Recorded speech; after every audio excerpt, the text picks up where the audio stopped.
Patay ang 3 pasahero ng mga sasakyan na nadamay sa nangyaring karambola sa kalsada sa Dinalupihan, Bataan na kinabibilangan ng isang motorsiklo, tricycle, jeep, 2 van at isang bus kagabi January 24. Sa inisyal na ulat ng pulisya, pasado alas 7 kagabi, tinatahak ng mga ito ang Gapan Olongapo Road ng Salpukin nang paparating na riot liner bus ang 5 pang sasakyan sa bahagi ng Barangay Bangal, Dinalupihan, Bataan.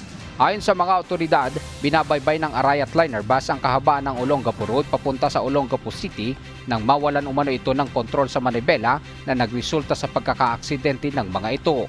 Isinugod sa James Gordon Memorial Hospital ang mga biktima at dito na idiniklarang dead on arrival ang isang babae na kinilalang si Camille Isidro, 25 anyos, residente ng barangay na Paring Dinalupihan, Bataan, at 2 pang lalaki na di pa nakikilala.